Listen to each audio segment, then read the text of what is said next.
Hello student, मैं दुर्गेश वर्मा आपको मेरे YouTube channel biology classes bye Durgesh sir में आपका स्वागत करता हूं। आज हम लोग क्लास 12th का जो लेसन सेकंड है जिसका नेम है sexual reproduction in flowering plants.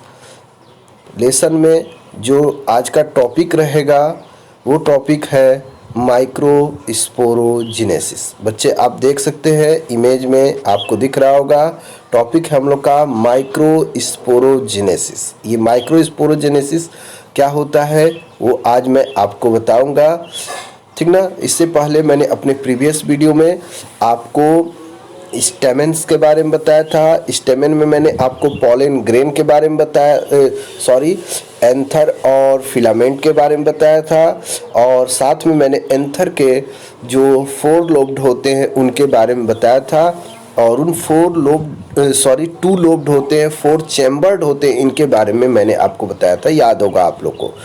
तो प्रत्येक एंथर में कितने लोब होते हैं बेटा? 2 लोब्ड होते हैं। और कितने चैम्बर्ड होते हैं? 4 चैम्बर्ड। और इन चैम्बर्ड को हम क्या बोलते हैं? Pollen sac. ये मैंने आपको बताया था। तो इसी पॉलन सैक के अंदर स्पोर्स का फॉर्मेशन होता है। किसका फॉर्मेशन होता है? स्पोर्स का। और वो स्पोर्स का नाम होता है माइक्रोस्पोर। तो यह माइक्रोस्पोर जो होते हैं इनका फॉर्मेशन जिस प्रोसेस से होता है उस प्रोसेस का नेम होता है माइक्रोस्पोरोजेनेसिस। तो ये माइक्रोस्पोरोजेनेसिस क्या होता है, चलिए आज हम लोग जानेंगे। तो माइक्रोस्पोरोजेनेसिस के बारे में यही बताया जाता है कि it is process through which formation of microspore takes place. एक बार और बता दे रहा हूँ, microsporogenesis is a process through which microspores is form. किसका फॉर्मेशन होता है? माइक्रोस्पोर्स का फॉर्मेशन होता है। देखिए वर्ड भी क्लियर कर रहा है कि microsporogenesis. Micro means small, spore means आप जानते हैं एक टाइप के सेलुलर स्ट्रक्चर होते हैं, और जेनेसिस मीन्स होता है फॉर्मेशन। तो माइक्रोस्पोरोजेनेसिस का मतलब माइक्रो स्पोर मतलब स्मॉल स्पोर्स का फॉर्मेशन। जब स्मॉल स्पोर्स का जिस प्रोसेस के थ्रू फॉर्मेशन होता है उस प्रोसेस का नेम होता है माइक्रोस्पोरोजेनेसिस। तो ये बातें आपको क्लियर हो गए। तो एक बार मैं एनसीईआरटी के अकॉर्डिंग बता दूं, ड्यूरिंग माइक्रोस्पोरोजेनेसिस। अब माइक्रोस्पोरोजेनेसिस के ड्यूरेशन क्या होता है? The nucleus of each microspore mother cell. जो माइक्रोस्पोर्स मदर सेल होती हैं जिससे माइक्रोस्पोर बनता है बेटा, और कोई पूछ देगा कि माइक्रोस्पोर जो है इनका फॉर्मेशन कौन सी सेल से होता है बेटा, तो आप क्या आंसर दोगे? Microspore mother cells. Microspore mother cell होती हैं, और जब इनके न्यूक्लियस जो होते हैं प्रत्येक माइक्रोस्पोर मदर सेल के, उनमें मियोसिस सेल डिवीजन होता है। कौन सा सेल डिवीजन अभी मैंने बोला है? मियोसिस सेल डिवीजन होता है। तो ये फॉर्म करते हैं, आप जानते हैं, आपको पढ़ाया गया है कि मियोसिस जब होता है तो 1 सेल फॉर्म 4 सेल्स। याद होगा आप लोग को, एक सेल से कितने सेल्स का फॉर्मेशन होता है? 4 सेल्स का। तो जब माइक्रोस्पोर मदर सेल्स में, मदर सेल जो होती हैं, जब उनमें मियोसिस डिवीजन होता है तो 4 हैप्लॉइड न्यूक्लियाई फॉर्म होते हैं। कितने हैप्लॉइड न्यूक्लियाई बेटा? मैंने अभी बताया 4 हैप्लॉइड न्यूक्लियाई फॉर्म होते हैं एक न्यूक्लियस के डिवीजन होने से। और किसके न्यूक्लियस के? माइक्रोस्पोर मदर सेल के। माइक्रोस्पोर मदर सेल के एक न्यूक्लियस के डिवीजन होने से मियोसिस सेल डिवीजन द्वारा 4 हैप्लॉइड न्यूक्लियाई फॉर्म होते हैं, और वो एक ग्रुप में होते हैं बेटा, तो उसको हम बोलते हैं माइक्रोस्पोर टेट्रॉड। टेट्रॉड का मतलब होता है 4। तो जब माइक्रोस्पोर कितने न्यूक्लियाई वाले फॉर्म हो गए, कितने न्यूक्लियाई फॉर्म हुआ माइक्रोस्पोर मदर सेल में? 4। तो उसको हम क्या बोलेंगे? माइक्रोस्पोर टेट्रॉड। याद रखना बेटा।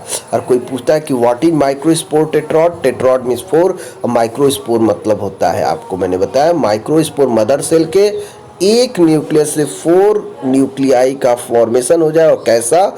हैप्लॉइड मियोसिस सेल डिवीजन द्वारा। तो उस फॉर्म स्ट्रक्चर को हम बोलते हैं माइक्रोस्पोर टेट्रॉड। कंफर्म हो गया होगा। ये 4 न्यूक्लियाई जो होते हैं अरेंज होते हैं इन टेट्राहेड्रल मैनर में, फॉर्मिंग टेट्राहेड्रल टेट्रॉड। ये टेट्राहेड्रल मैनर में अरेंज होते हैं और टेट्राहेड्रल मैनर में अरेंज होकर फॉर्म करते हैं टेट्राहेड्रल टेट्रॉड को। और ये बात याद रखें। और जो 4 माइक्रोस्पोर जब मैच्योर होते, पहले तो ये एक दूसरे से कनेक्टेड रहते हैं। जब ये 4 माइक्रोस्पोर मैच्योर होते हैं, डिहाइड्रेट होता है उनमें, तो ये सभी एक दूसरे से अलग हो जाते हैं। याद रखिएगा, पहले तो ये ग्रुप में होते हैं, लेकिन जब ये मैच्योर होते हैं बेटा, तो जब डिहाइड्रेट होता है तो ये सेपरेट हो जाते हैं एक दूसरे से, और प्रत्येक जो डेवलप करके एक प्रॉपर स्ट्रक्चर फॉर्म करता है। और वो प्रॉपर जो स्ट्रक्चर होता है वो एक टाइप का पॉलन ग्रेन्स होते हैं, ये आप बताएंगे। ओके, तो अलग अलग स्पीसीज में अलग अलग टाइप के होते हैं स्ट्रक्चर, शेप इनके, आपके माइक्रोस्पोर के, पॉलन ग्रेन के। तो ये बातें आपको याद रहेंगी। तो मैं एक बार रिवीजन कर दे रहा हूँ। हम लोग का टॉपिक था माइक्रोस्पोरोजेनेसिस। ये माइक्रोस्पोरोजेनेसिस क्या होता है? तो microsporogenesis is a process through which the nucleus of each microspore mother cell undergoes meiosis cell division, give rise to 4 haploid nuclei microspore tetrad. This is called as microsporogenesis. Clear हो गया होगा। और these 4 nuclei are arranged in tetrahedral manner। किस form में होते हैं बेटा? Tetrahedral manner में अरेंज होते हैं। और ये 4 माइक्रोस्पोर, इस माइक्रोस्पोर जो होते हैं, स्पोर्स जो होते हैं, मैच्योर जब होते हैं तो डिहाइड्रेट होते हैं, अलग हो जाते हैं। और ये अलग अलग शेप, मतलब इनका शेप जो होता है अलग अलग स्पीसीज में अलग अलग होता है, ये मेरा कहना है। क्लियर हो गया? तो मैं आशा करता हूँ आपको मेरी बातें समझ में आ गई होंगे। चलिए आगे हम लोग जानेंगे। तो आगे जो हम लोग का आज का नेक्स्ट टॉपिक है बेटा, वो है स्ट्रक्चर ऑफ माइक्रोस्पोर। क्या जानना है बेटा आज हमें? नेक्स्ट टॉपिक इसी वीडियो में जो मैं आपको बताने जा रहा हूँ वो है स्ट्रक्चर ऑफ माइक्रोस्पोर, जिसको मैंने अभी बोला था, आप लोगों ने सुना भी होगा, पॉलन ग्रेन। तो पॉलन ग्रेन के स्ट्रक्चर को जाने हम लोग। तो पॉलन ग्रेन जो होता है वो डेवलप होता है किससे बेटा? तो माइक्रोस्पोर मदर सेल से। और कहाँ पर बेटा? तो पॉलन सैक में। और पॉलन सैक की कहाँ पर होता है, किसका पार्ट होता है यार? तो पॉलन सैक पार्ट होता है एंथर का। ये बातें आपको समझ में आ रही है। तो एक बार और मैं बता दूँ कि पॉलन ग्रेन जो होता है वो जो डेवलप होते हैं, किससे डेवलप होते हैं? डिप्लॉयड जो होते हैं माइक्रोस्पोर मदर सेल से। क्योंकि पॉलन ग्रेन बेटा याद रखना हैप्लॉयड होते हैं, ठीक ना? तो डिप्लॉयड जो माइक्रोस्पोर मदर सेल होते हैं पॉलन सैक में एंथर के, जब उनमें डिवीजन होता है तो माइक्रोस्पोर्स बनते हैं। और वो माइक्रोस्पोर्स को क्या बोलते हैं? Pollen grains. और ये पॉलन ग्रेन जो होते हैं, मैंने पहले ही बताया, अभी सुने हैं आप लोग, हैप्लॉयड होते हैं, यूनिसेलुलर बॉडी होती है, और साथ में उनमें एक सिंगल न्यूक्लियस पाया जाता है। अगर आ जाए कि पॉलन ग्रेन का स्ट्रक्चर लिखिए तो आप लिख लीजिएगा कि पॉलन ग्रेन का जो स्ट्रक्चर होता है उसमें बताइएगा कि पॉलन ग्रेन हैप्लॉयड होते हैं, यूनिसेलुलर बॉडी होती है, उनके पास सिंगल न्यूक्लियस होता है। आप देख सकते हैं कि pollen grain is haploid, unicellular body with a single nucleus. ये बातें याद रखेंगे। इसके बाद पॉलन ग्रेन जो होते हैं are generally spherical. Pollen grain जो होते हैं वो जनरली क्या होते हैं? स्फेरिकल होते हैं बेटा। और उनकी जो साइज बताई गई है, मेजर की गई है साइज, तो लगभग होती है about 25 to 50 micrometre in diameter. क्योंकि भाई स्फेरिकल है तो डायमीटर में हम मेजर करेंगे। तो उसकी जो डायमीटर होती है आपके किसकी बेटा? पॉलन ग्रेन की, जो स्फेरिकल शेप में होते हैं, स्फेरिकल स्ट्रक्चर में होते हैं, वो 25 to 50 माइक्रोमीटर होती है। माइक्रोमीटर बेटा याद रखना। और इसके बाद इसका जो आउटर सरफेस होता है ये 2 लेयर से मेडअप होते हैं, ये भी याद रखिएगा। जो पॉलन ग्रेन होते हैं वो 2 लेयर से मेडअप होते हैं। जो आउटर लेयर होती है उसको हम लोग एक्जाइन नेम से जानते हैं और जो इनर लेयर होती है उसको हम इंटाइन के नेम से जानते हैं, ठीक ना। आउटर लेयर को किस नेम से जानते हैं, एक्जाइन, और इनर लेयर को किस नेम से जानते हैं, इंटाइन। अब इसको मुझे बताने से पहले बेटा आपको थोड़ा सा एक इमेज है मेरे पास, वो मैं थोड़ा सा आपको बता दूं ये इमेज क्या कह रहा है। तो इस इमेज को आप लोग देखें, अच्छे से समझें। तो इस इमेज में मैं आपको बता रहा हूँ एंथर के बारे में। एंथर के जो स्ट्रक्चर मैंने आपको पढ़ाया था ना उसका इमेज देख लीजिए। तो सबसे आउटर मोस्ट लेयर क्या था, याद होगा ना, ईपीडर्मिस। आप देख सकते हैं ईपीडर्मिस को दिखाया गया और सबसे फर्स्ट लेयर होता है ईपीडर्मिस। दूसरा लेयर जो था वो आपको याद होगा मिडिल लेयर, देख सकते हैं फाइब्रस लेयर मैंने बताया भी था, फाइब्रस लेयर, मिडिल लेयर आप देख रहे होंगे इमेज में। इसके बाद थर्ड जो होता है बेटा वो आपका होता है टैपिटम। थर्ड जो होता है वो क्या होता है, थर्ड जो होता है वो आपका होता है, फर्स्ट आपका हो गया, आपको याद होगा एपिडर्मिस अभी मैंने बताया। सेकंड जो हो गया मिडिल लेयर। थर्ड जो होता है बेटा वो होता है इंडोथीसियम और लास्ट जो लेयर होता है वो होता है आपका टैपिटम। तो ये याद रखेंगे। 4 लेयर होता है, याद होगा ना। फर्स्ट एक याद रखिएगा एपिडर्मिस, सेकंड जो हो गया वो मिडिल लेयर, थर्ड जो हो गया इंडोथीसियम और लास्ट जो होता है आप देख रहे होंगे इलोंगेटेड जो स्ट्रक्चर आपको दिख रहा होगा इस फिगर में वो होता है बेटा, ये जो स्ट्रक्चर आपको दिख रहा है वो टैपिटम है। और इस टैपिटम के अंदर जो रेड कलर के सेल्स दिख रहे होंगे आप सभी बच्चों को इमेज में, ये है माइक्रोस्पोर मदर सेल्स। और इन्हीं माइक्रोस्पोर मदर सेल्स में जब मियोसिस सेल डिवीजन होता है तो माइक्रोस्पोर्स बनते हैं जिसका नेम होता है पॉलन ग्रेन, जो मैंने अभी बताया था, आपको याद होगा। मैं आशा करता हूँ कि आपको ये इमेज क्लियरली समझ में आ गया होगा, इसीलिए मैंने ये इमेज को आपको दिखाने के लिए इसका पिक्चर लिया था कि आपको मैं आज दिखा दूँ।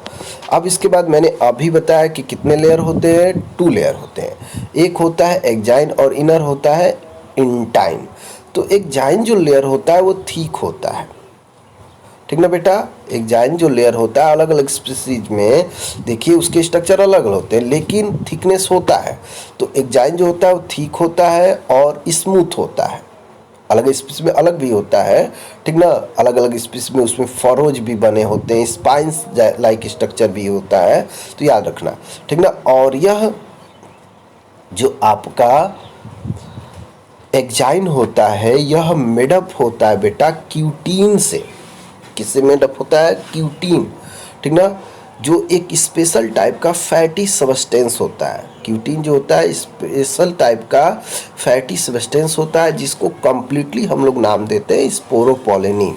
तो एक बार मैं पुनः बता दे रहा हूँ, मैंने यही कहा है आप लोगों से, जो 2 लेयर होते हैं उसमें आउटर लेयर एक्जाइन होता है और यह एक्जाइन जो होते हैं अलग अलग होता है स्ट्रक्चर में। इसमें से कुछ स्मूथ होते हैं, कुछ में फरोज होते हैं, कुछ में स्पाइंस होते हैं। तो अलग अलग स्ट्रक्चर में ये मतलब इस पॉलन ग्रेन पर पाया जाता है, एक्जाइन के ऊपर या एक्जाइन पर अटैच रहता है, ठीक ना। और एक्जाइन जो होता है यह थिक होता है और यह फैटी सबस्टेंस से मेडअप होता है। उस फैटी सबस्टेंस का नेम होता है बेटा स्पोरोपोलेनिन। तो स्पोरोपोलेनिन क्या होता है, तो स्पोरोपोलेनिन एक फैटी सबस्टेंस होता है जो कहाँ पर पाया जाता है, एक्जाइन लेयर में पाया जाता है। ये आप बातें बताएंगे। तो अलग अलग पॉलन ग्रेन का जो आउटर लेयर होता है अलग अलग मतलब उस पर स्ट्रक्चर पाए जाते हैं, लेकिन जो लेयर होता है एक्जाइन वो सबसे पहले वो लेयर थिक होता है और स्मूथ होता है या अलग अलग शेप का होता है। इसके बाद ये फैटी सबस्टेंस का बना होता है और फैटी सबस्टेंस स्पोरोपोलेनिन होता है जो रेजिस्ट करता है, प्रोटेक्ट करता है हाई टेम्परेचर से, स्ट्रॉन्ग एसिड से और अदर भी केमिकल जो होते हैं उनसे बचाने का काम आपका कौन करता है, तो स्पोरोपोलेनिन। तो स्पोरोपोलेनिन जो होता है पॉलन ग्रेन का एक बहुत ही इम्पोर्टेंट लेयर होता है जो प्रोटेक्ट करता है। एग्जाइन एक इंपॉर्टेंट लेयर होता है, वो किससे मेडअप होता है, वही बातें मैं स्पोरोपोलेनिन को बोल दिया, ठीक ना। ये हाई टेम्परेचर से, स्ट्रॉन्ग एसिड से और भी बहुत सारे केमिकल से प्रोटेक्ट करता है, ठीक ना। और जो इंसेक्ट पॉलिनेटेड जो पॉलन होते हैं बेटा, उनका एग्जाइन जो होता है कवर्ड होता है एलोविस स्टिकी सब्सटेंस से, जिसको हम बोलते हैं पॉलन किट। एक बात याद रखना, एग्जाइन जो होता है इंसेक्ट पॉलन, देखिए पॉलिनेशन अलग अलग एजेंट होते हैं, आगे मैं आपको पढ़ाऊंगा, आपको याद रखना है। तो जो इंसेक्ट पॉलिनेटेड पॉलन ग्रेन्स जो होते हैं, उनका एग्जाइन जो होता है बेटा, वो कवर्ड होता है किससे, by yellowish viscous and sticky substance, और जिसको हम बोलते हैं पॉलन किट। तो स्टिकी सब्सटेंस होता है जो येलो कलर का होता है, इसको हम क्या बोलते हैं, पॉलन किट। याद रहेगा ना। तो पॉलन ग्रेन का जो होता है अलग अलग शेप होता है, आउटर लेयर जो होता है एग्जाइन, उस पर अलग अलग स्ट्रक्चर देखने को मिलते हैं। मैंने शुरू में बताया स्पाइंस लाइक स्ट्रक्चर भी होते हैं, या वो स्मूथ होता है। मेरी बात समझ लीजिएगा, मैं क्या कह रहा हूँ आपको समझ में आ रहा होगा, ठीक ना। और स्पोरोपोलिनिन जो होता है बहुत ही हार्ड सब्सटेंस होता है, थीक भी होता है, एग्जाइन थीक होने का क्योंकि स्पोरोपोलिनिन होता है, और साथ में ये प्रोटेक्ट करता है डिफरेंट टाइप्स के केमिकल से। और इस जो इंसेक्ट पॉलिनेटेड होते हैं उसमें पॉलन किट होता है, ये मैंने बातें बता दिया। तो पॉलन ग्रेन जो होता है are well preserve as fossils, इनको अच्छे से हम प्रिजर्व कर सकते हैं, किसके रूप में, फॉसिस के रूप में, क्योंकि इनको प्रोटेक्ट करने का काम कौन करता है, स्पोरोपोलिनिन। ये मेरी बातें आपको समझ में आ रही होगी तो अच्छा है। तो स्पोरोपोलिनिन के प्रोटेक्शन के कारण, स्पोरोपोलिनिन के प्रेजेंट होने का हम, या ये पॉलन ग्रेन जो होते हैं अच्छे से प्रिजर्व रहते हैं फॉसिल्स के रूप में, ठीक ना, ये बताएंगे। तो कुछ प्लेसेस में यह जो स्पोरोपोलिनिन जो होता है बेटा, इस एग्जाइन का वो थोड़ा सा थीन होता है, और जिस एरिया में थीन होता है उस एरिया में पोर्स फाउंड होते हैं, और या उस एरिया को हम लोग जर्म पोर्स बोलते हैं। याद रखना बेटा, जिस एरिया में पॉलन ग्रेन के एग्जाइन लेयर के स्पोरोपोलिनिन थीन होते हैं उस एरिया को जर्म स्पोर्स के नेम से जानते हैं। और जब ये सर्कुलर हो जाते हैं in outline and germ furrow when they are elongated, और यह जब पॉलन ग्रेन जब जर्मिनेट होते हैं उस टाइम एक ट्यूब लाइक स्ट्रक्चर बनता है, जिससे ये स्ट्रक्चर को हम लोग जर्म फरो बोलते हैं। याद रखना, जर्म फरो। जब ये इलोंगेट होते हैं तो कैसा स्ट्रक्चर बनता है, जर्म फरो लाइक स्ट्रक्चर बन जाता है। इनका जो साइटोप्लाज्म होता है आपके पॉलन ग्रेन का, उसमें स्टार्च और अनसेचुरेटेड ऑयल्स भी होते हैं। याद रखना, जो साइटोप्लाज्म होता है वो किससे क्या होता है बेटा, तो साइटोप्लाज्म जो होता है वो उसमें होता है स्टार्च और अनसेचुरेटेड ऑयल्स, ये बताएंगे, ठीक ना। ये यूनिन्यूक्लिएटेड प्रोटोप्लास्ट जो होता है 2 to 3 cells at the later stage of development. जब यही पॉलन ग्रेन जब आगे डेवलपमेंट करते हैं तो इसमें 2 to 3 सेल स्ट्रक्चर का फॉर्मेशन होता है। ये बातें बताई गई हैं जो मैं आगे आपको बताऊंगा, क्लियर रहेगा। तो और जिस ब्रांच के अंतर्गत हम पॉलन ग्रेन के बारे में स्टडी करते हैं उसका नेम होता है पाइलोनोलॉजी। तो ये बातें याद रखेंगे।